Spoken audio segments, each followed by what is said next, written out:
Hello, everyone. Welcome to the Small Cap Insights podcast powered by Darrow Associates. My name is Jack Greenberg. I am joined today by Dave Lavigne, the founder of Trickle Research. Dave, welcome to the show. Thanks for coming on. Thanks, Jack. Happy to be here. Of course. So, I'd like to start off the show with a little bit of background. Can you tell us a little bit about yourself and what led you to start Trickle Research? Well, I told you before, I'm an analyst, so brevity's not my strength, but I'll try. I started in the sell side in 1984. My brother had a small broker dealer in Spokane, Washington, and we kind of did everything. We had a trading desk, and we had brokers obviously, and we brought company. We had an investment banking arm. We probably brought companies public 3 years too early, is what we really did, which was there was a lot of that going on back then. But I kind of did everything in the industry. I filed focus reports, and then eventually as a branch manager, and then we merged with a company here in Denver called Darrow Associates, and they moved me here to be the national sales manager, which I did, and I ultimately became that company went through a couple iterations. I became the CEO of that, which I'm fond of saying was the worst job I've ever had. And eventually, I took over the research department, which was all I ever really wanted to do. So I did that there, and then I eventually left there, started a research department for another small regional broker dealer here in Denver. And then when the market crashed in 2000, 2001, they were getting ready to sell that firm, and I just went, I can't do this anymore. So I was lucky enough that I had on this my sell side research had kind of gotten some attention from some accredited people. A lot of them came out of the mutual fund industry here in Denver. I just got lucky, really, because we had such a big mutual fund presence. And I think, drum luck, the grace of God, some of the things that I wrote worked. And so they thought I knew something. So I hung up all my licenses in 2001, and I started a company called Edgewater Research. And I've taken that through a couple different iterations to arrive at Trickle today. But my business plan or my approach is really pretty much the same. So that's kind of how I got from there to here. I've been at this a while. Yeah, that's really helpful. And to dive into that kind of business approach, I'm familiar with it, but it's a unique model. Do you mind kind of giving those who are unfamiliar a little background Yeah, it's unique is one way to put it. It's really kind of a bad model is probably a better way to put it. I mean, what I essentially do is I have this group of proprietary guys. There's about 200 of them.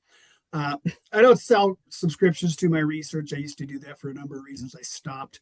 But I basically give my subscriptions to my proprietary group based on guys that are kind of microcap guys. And they're really guys that come to my conferences, frankly. So what I do is I write a piece of research. I'm a generalist. I write things from soup to nuts. I write a piece of research. I distribute it to that,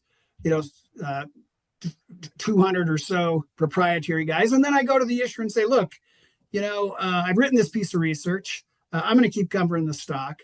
But if you'd like the public to be able to read it, you have to pay money and come to my conference and get in front of these investors of mine.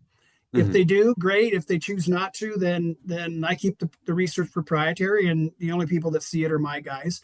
And I'm also a FactSet, AlphaSense, S&P IQ contributor. So I put the research there as well.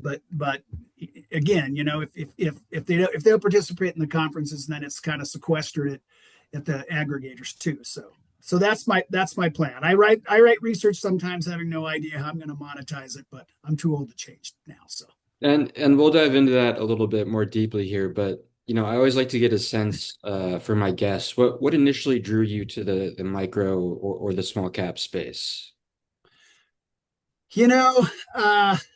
I'll tell you, I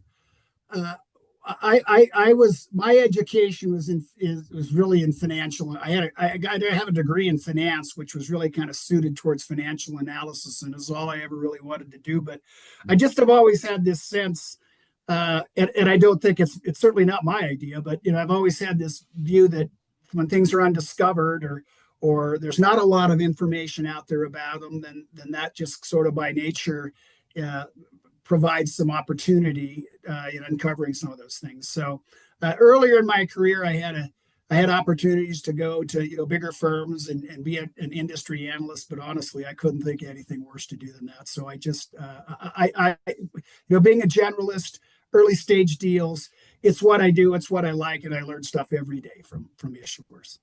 Yeah, I like that perspective. And what kind of qualities would you say are some of those undiscovered opportunities that draw you towards some of these companies initially?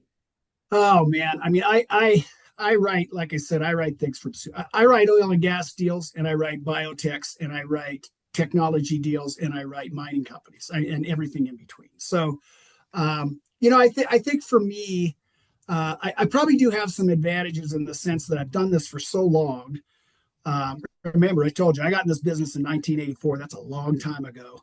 And I've seen a lot of companies and a lot of industries. And so I think I'm sort of able to draw on some of that to come to some conclusions about things that I stories when I can feel like I can understand them and then articulate them in a way that creates some value for investors trying to figure out the same thing I am. But I get motivated by a lot of different things. I mean, it never ceases to amaze me the things that people come up with. And I can tell you that in the microcap space, contrary to what some people believe, there are a lot of really smart guys running small public companies with really expensive educations, whether that be formal educations or from the school of hard knocks. But a lot of guys that are really high quality guys, in my opinion. So Yeah, so that seems to be an answer that I get relatively frequently is that, in this small cap area, micro cap area, the people leading the companies are very important. So what kind of how do you evaluate that? Are there any qualities that you weigh heavily? What's the importance of management team to you? oh, it's the most important thing. I mean, I'm pretty fond of saying this too. I mean, I've seen deals with really great ideas get ruined by really bad managers, and other deals with mediocre ideas that were really successful because of good managers. Hmm. So I mean that's another thing about this space. I mean, I think there are a lot of things a lot of companies in the microcap space that um, are they're not kind of early stage necessarily pie in the sky new ideas. A lot of them are really just old companies in mature industries where the guys just really learn to block and tackle, and they do it well, and they learn their niche, and they're good at operating inside of it. So So let's dive into that a little bit. Just because you mentioned it, are there any specific opportunities in the market, whether that be companies or industries that are particularly compelling to you or you believe might not be properly valued right now? oh man, I'm a generalist again, so that answer changes every day, as Yeah. I hear a new story. But I mean, quite honestly, right now, this might not be what everybody wants to hear, but I'm having a hard time finding a lot of value right now. I mean, I think we're kind of at an extraordinary point. If you sort of think back to some of the old financial theory, Harry Markowitz and modern portfolio theory, and when we used to make a little pie chart from somebody that said buy this much stock and this much bonds and all those things. All those things are all based on the notion that asset classes sort of move in negative correlations to one another, and you can mix them together and find optimal mixes. But that's a little bit harder when you sort of look around the market today, and there's a lot of the major asset classes that are all trading at something close to all-time highs. Stocks and even the small stocks have done much better over the last several months. But gold Mm. and real estate and now we even have asset classes, cryptocurrencies, and things like that we didn't even have 20 years ago. So I think it's a little hard finding value right now, I have to admit. And so you mentioned that you did some conferences earlier. I imagine that's part of how you kind of discover that value. Can you talk a little bit about those and how they're different from traditional kind of sell side conferences? Yeah, so I do two of them a year. I do them in person. Mm. I might go to jail for saying this, but I think I was probably the last guy in the country to do an in-person conference in 2020. I did one in, I think it was November of 2020, and Wow. COVID and all that. And about 3 days later, the city, Denver, shut down everything. So I'm just a big believer in person conferences. That's contrary to some of the social media things that you're trying to foster, which I've told you I'm uniquely bad at probably, but I do in person conferences. I do single track conferences. It's not very scalable.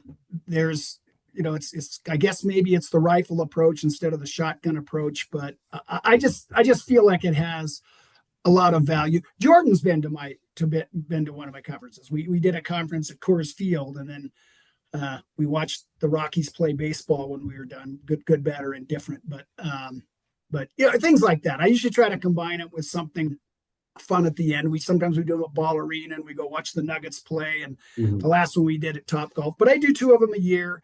They're 8 presenters. Try to get everything done in 4 or 5 hours so people aren't falling asleep, and it works pretty good. So Yeah, as you know, as valuable as social media is, there is something to be said for seeing someone in person and, you know, being able to physically shake their hand and things of that nature. But kind of final question here. What do you think, or what do you hope your subscribers take away from your work ultimately? you know, here's the thing. This gets back to me having a horrible business plan. I mean, my subscriber, you can go to my website right now and you can set up a free login, and you can have access to all the research that I write that isn't, sequestered to those those proprietary companies that choose not to come to the conference. But most of the research is available to the public. It doesn't cost anything. I don't charge my subscribers anything to attend the conferences. Mhm. Those are paid for by the issuers, and so I guess by definition, if something's free, maybe it's not worth very much. But I again, dumb luck, the grace of God, whatever. I've had some things over the years that have worked really, really well.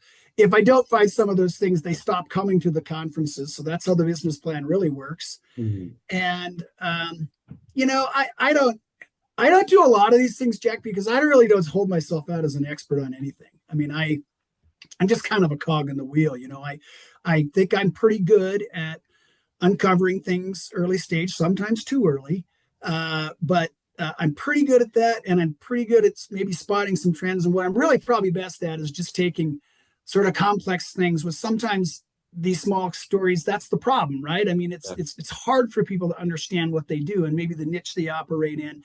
So I think I'm pretty good at taking some of those complex things and boiling them down to their simplest parts, and at least being able to identify for people kind of what the pain points are, and maybe if it's going to fail, why, and if it's going to succeed, how and why, and so I think I create some value in that regard. So No, I would definitely agree, and wanted to thank you again for coming on the podcast. Listeners can check out Dave's website at trickleresearch.com. And thank you all listening to another episode of the Small Cap Insights podcast. Thanks, Dave. perfect. Thanks, Jack.